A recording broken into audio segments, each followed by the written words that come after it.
बात करेंगे sir are power की। सर आर पावर जिस तरीके से आपको इतनी ऊंचाई पर जाने के बाद नीचे की तरफ मिला है ना, तो कहीं ना कहीं वो आपके हृदय को तोड़ रहा है। और मैंने आपके लिए एक वीडियो बनाई थी, मैंने कहा वर्दे पार्टनर हो गए, ब्लैक रॉक हो गया, LIC हो गया, इसके अंदर क्या ऐसी चीज़ देखकर बैठे हैं जो इसके इतने नीचे आने के बाद भी अपनी होल्डिंग को कम नहीं कर रहे हैं। ध्यान रखना, जितने भी बड़े निवेशक होते हैं वो दूर की सोचते हैं। और मैंने आपको शुरुआत में बता दिया था कि शॉर्ट टर्म में आपको इस शेयर से प्रॉफिट लेना है या लॉन्ग टर्म में आपको इस शेयर से प्रॉफिट लेना है। और शॉर्ट टर्म में अगर आपको आर पावर से प्रॉफिट लेना होता तो आपने फिर 2021-22 में क्यों नहीं इस कंपनी के शेयरों को सेल किया।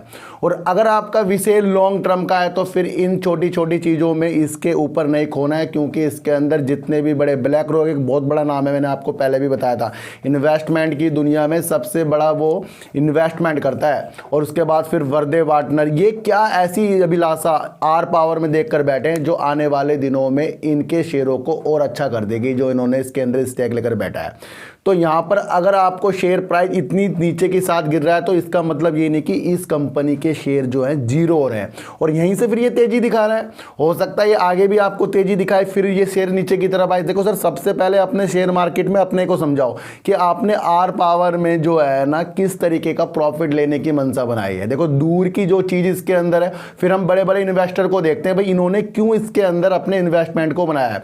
जितने भी बड़े बड़े इन्वेस्टर हैं, या तो आप उनकी तरफ देखकर चलो कि उन्होंने क्या एनालाइज किया है कि आर पावर क्या ऐसी मरी हुई कंपनी के अंदर वो अपना पैसा लगाते, नहीं लगाते। सर कभी भी आपको देखना पड़ेगा कि जो बड़े बड़े निवेशक होते हैं वो कंपनी की अंदरूनी चीज़ या उनसे आपस में मिलकर जो उनकी प्लानिंग है वो आपस में बैठकर बात करते हैं।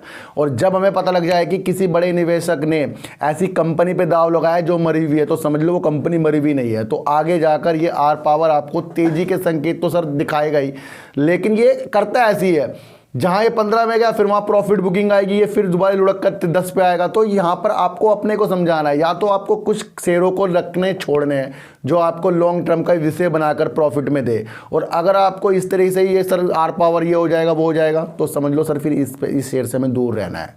शॉर्ट टर्म में तो कई बार आपको रुलाएगा, कई बार मैं आपको ये चीज़ बता के गया हूँ। अगर आपका लॉन्ग टर्म का विषय है तो फिर इसके शेयरों को लेकर छोड़ना है और कम शेयरों को लेकर छोड़ना है, क्योंकि बड़े शेयरों को जब हम लेकर छोड़ते हैं, ज़्यादा शेयरों को लेकर छोड़ते हैं, फिर वो कम होता है तो कहीं ना कहीं उसके अंदर हमें प्रॉब्लम आ जाती है।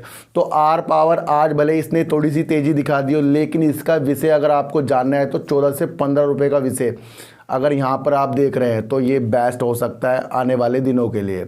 और अगर आप उस लक्ष्य से पहले डगमगा रहे हो तो भाई ये 9 रुपये आ रहा है, 10 रुपये आ रहा है, फिर तो इसके अंदर इन्वेस्टमेंट करना ही बेकार है। जितना अच्छा से अच्छा शेयर हो सर, कोई गारंटी नहीं देगा आपको कि वो कमा कर दे देगा। और कितना बेकार से बेकार शेयर हो सर, एकदम 2 से 290 पहुंच जाएगा वो। ये भी आपने इस मार्केट में होते हुए दिखाई दिया है। यहाँ पर अपने को समझाना है कि आप कौन से निवेशक हैं, शॉर्ट टर्म के या लॉन्ग टर्म के। और शॉर्ट टर्म के हैं तो इसने पहले ही मौका आपको बहुत बढ़िया दे दिया था, जहाँ ये ऊपर की तरफ गया था। वहाँ पर जिसने प्रॉफिट लिया होगा उसके लिए तो ये आर पावर अच्छा है ना, क्योंकि वो अब यहाँ खरीद रहा होगा।